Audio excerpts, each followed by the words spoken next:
WWE is known for having a set of rules that their wrestlers must follow no matter how strange they are. In contrast, AEW is known for providing wrestlers with much more freedom than their rivals in what they can and can't do. Unlike WWE, there's hardly a list of banned moves or banned things for wrestlers to say. Despite that, there's some rules that they must follow. There are things wrestlers are forbidden from doing in AEW and WWE.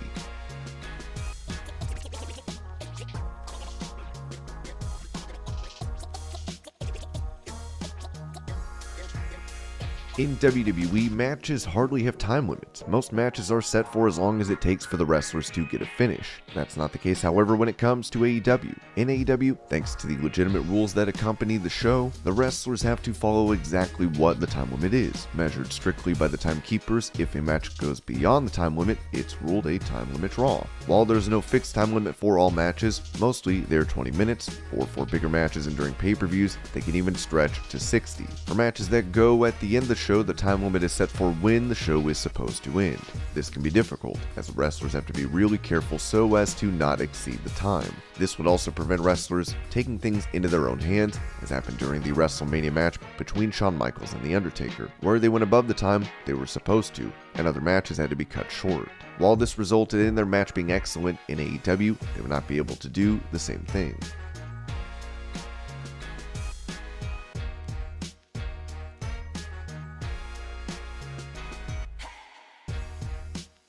Another rule in AEW that fans may not be aware of is that AEW can't mention WWE by name. The AEW wrestlers are expected to stay away from mentioning the rival company. This is unexpected, as fans well know how often AEW stars refer to WWE and take shots at the company. Even top stars like MJF have done it, as is Tony Khan on Twitter or otherwise. WWE stars who come over from the company after being released and join AEW do it routinely. In fact, it has been done so much that it's one of the things that fans look forward to the most when someone leaves WWE for AEW. However, even when someone takes a shot at WWE, they are expected to avoid mentioning the company by name. The reason for this, mentioning WWE by name would leave AEW vulnerable to lawsuits. WWE is no stranger to this, having faced many themselves, but their legal team is also capable of going on the offense if they feel their rival company is damaging them in any way. When the Young Bucks were still on the indie scene, they were using the "too sweet" gesture on their shows regularly. They still do it today, but back then it had become one of the symbols of the Bullet Club. During that time, it was said that Vince McMahon was unhappy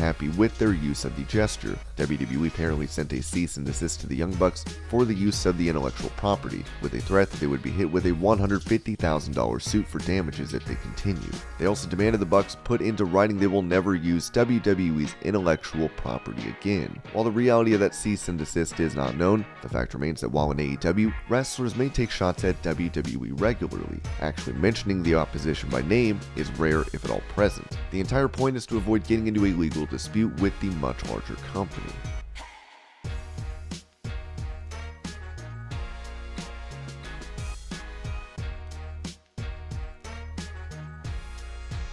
WWE has forbidden the use of blood for some time now, ever since they went PG. In fact, while before WWE might have had issues with blood, currently blood is totally forbidden. Wrestlers used to wait all the time to create an effect and add something to matches. Stars like Eddie Guerrero, Stone Cold, John Cena, Triple H, Shawn Michaels, Batista, and many more have done it to make their matches stand out. However, since WWE's PG era started, the company has cut back on it completely, and it's expected that stars will not blade due to the family-friendly nature of the show and corresponding sponsors. When Batista and Chris Jericho did blade during one of their matches, Vince McMahon lost it, and even fined the superstars and the referee involved in that match for going against orders. Batista paid the enormous sum of $100,000 and paid for Jericho's and the referee.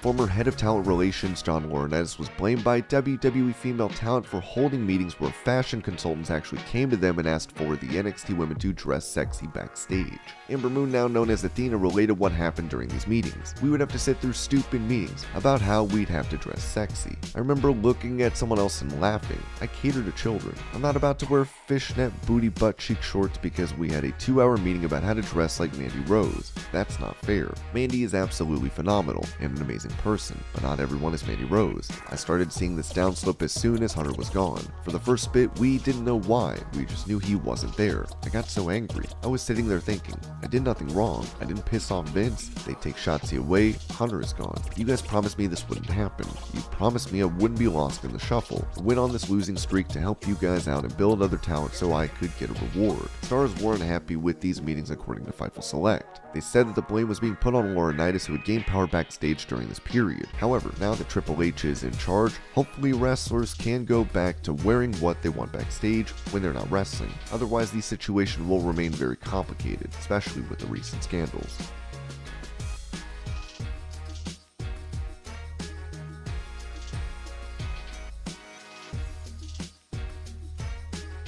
Before, where AEW EVPs and wrestlers had a lot of power backstage, the same is no longer true. When AEW began, the executive vice presidents like Kenny Omega, Cody Rhodes, the Young Bucks, and Brandy Rhodes held a lot of power. They were intimately involved with booking the shows and were the ones with creative control. They were also the ones who were charged with hiring new stars and did so for the first many months of the company. After 2.5 years, however, they've lost the power and the rules have changed for them.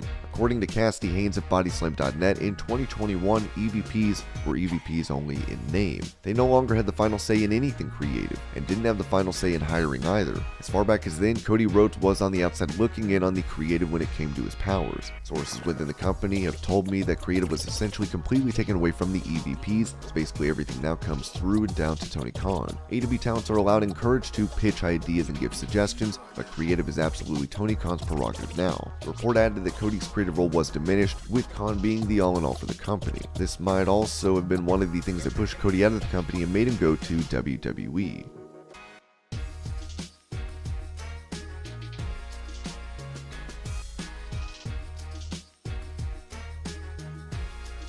In one of the weirder updates about what it's like backstage in AEW, as it turns out, the company does not communicate with wrestlers when their contracts are expiring if they don't have plans to renew. Instead of telling them to their faces that the contracts won't be renewed, they avoid them and stop all communication. Marco Stunt has opened up about this, as have others like Joey Janela, who were released from their contracts with the company. I never really had any communication at the end, so I didn't know if I was getting let go or renewed or anything. I sent out an email and didn't get a response. I texted him and didn't get a response. I was like, hey man, I just wanted to thank you for all the opportunities, because it was a fantastic opportunity. I lived my dream. I wanted to thank him for that. And he did text me back and was like, hey man, thank you for everything. Sorry we couldn't get a spot for you moving forward. He was not the only one to talk about it. Janela spoke up during an interview, saying that as his contract was nearing its expiration, he had not been contacted by anyone in the company. This made Tony Khan angry, and as a result, Janela's contract was not renewed. He spoke about it recently during an interview. Chances are that I was going to be renewed. Whether it be with Ring of Honor or here, I just ran my mouth in an interview saying I haven't heard from anyone. What is going on?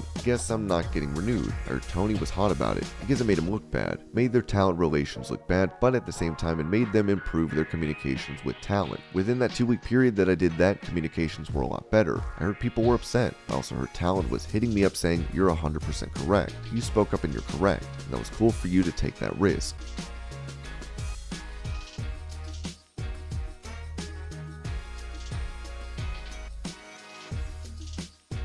It was also against the rules when Stephanie started to date Triple H and Vince McMahon forced them to separate, although they would come back together eventually. The reason for this rule is that production staff may favor their significant others who are working as wrestlers for the company. Still, this one is not very strictly enforced for the moment, although discouraged.